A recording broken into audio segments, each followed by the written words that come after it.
Good morning लोगोफोर आङो दिनै बाक्सा कर्टनिफ्राय मोनसे भिडिअ पोस्ट खालामनो नागिरदों। बे भिडिअ पोस्टआनो जाहैबाय जोङो मैया मोनाबिलियाव जों नुदों मोनसे अर्डार रेजिस्टार भिजिलेन्सनिफ्राय। बे रेजिस्टार भिजिलेन्सनिफ्राय जितु अर्डार नुदों बेहाय जोङो नुनानै बागदावखांदों जोंनि बाक्सा बारनि एडभकेटफ्रा। लेटारा फैदों from Utpal Rajkumar registrar vigilance Guwahati हाइकर्टनिफ्राय।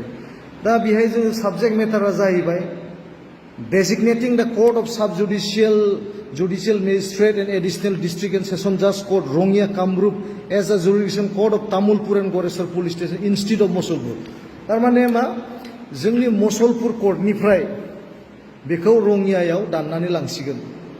दा बे कारना मानि थाखाय जों बुंनो हाया, किन्तु जोंनि बिटिसि निफ्राय जितु मोनखानाय थाखानायखौ मोनसे दिनै जोङो सासे एडभकेट हिसाबै आं बेखौनो बुंनो नागिरदों। जोंनि बर' फिसाफ्रा गोदोनिफ्रायनो आन्दलन खालामबोबाय थाबाय। दिनै जों बिटिआर सुक्ति खालामनायनि उनाव मा मोनसेबो जोंनि बर'नि फेभाराव मोनसेबो अर्डारानो ओंखारला। गासिबो मोनसे उल्थासो अर्डार ओंखारजोब्बाय। मैयानो जितु नटिफिकेसन, बे नटिफिकेसनाथ' ओरैबायदि गिखांथाव मोनसे, मानो होनबा जोंनि प्रेक्टिसिं एडभकेट बाक्सानि जितु प्रेजेन्ट जितु एडभकेट बिथांमोननिफ्राय दिनै सेनानै दिनै रङिया कर्टआव मानो लांनो हाखो? जोंना बाक्सायाव एडभकेट गैया नामा? साफिसियेन्ट एडभकेट गैया नामा? आरो जितु एडमिनिस्ट्रेटिभ जितु पावारनि जितु डिग्रेडेसनखौ जों नुनो मोन्दों बेहाय माब्रै नुनो मोन्दों होनबा दिनै जोंहा एडमिनिस्ट्रेटिभ पावार दंखायो, नो डाउट जुडिसियेला मोनसे एक्सट्रा सेपारेट मोनसे मेसिनारि। थेवब्लाबो जितु जोंनि एडमिनिस्ट्रेटिभ लेभेलाव जितु जोंनि पुलिसनि ल' एन्ड अर्डारजों खारनाय जितु ट्रायेल प्रसेस बेथ' उइदिन दा जुरिसडिक्सन अफ जोंना बिटिसिआवनो जायोमोन ना।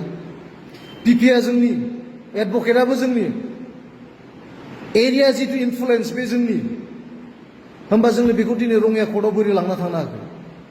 दिनै मा रङियायावल' साफिसियेन्ट स्पेस दं नामा? रङियानि जायगायाव लांमोन, तामुलपुराव लां, गरेस्वराव लां, दिनै मानो रङियायाव लांखो?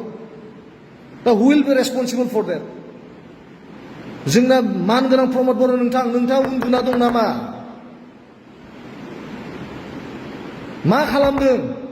पलिटिकेल पावारनि नामाव दिनै ओरैनो पलिटिक्स खालामबाय थाबा जानाय नङा। रेडि जा। मोनसेनिफ्राय मोनसे खिन्थु फोरानलांगासिनो दङ। दिनै एडभकेटखौबो फोराननो नागिरदों नामा? एडभकेटफ्रा मूर्ख नङा, जाम्बा नङा। नोंथाङा जाम्बा जानो हागौ, एडभकेटफ्रा खिन्थु जाम्बा नङा।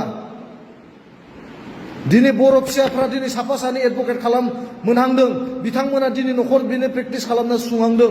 गोदान एडभकेट दिनै फरायगासिनो दङ। दिनै जों रङियायाव थांना मानो प्रेक्टिस खालामनांगौ? जोंहा बिनि थाखाय हा गैया नामा? तामुलपुराव हा गैया नामा? गरेस्वराव हा गैया नामा? जोंहा साब डिभिजन दंखायो।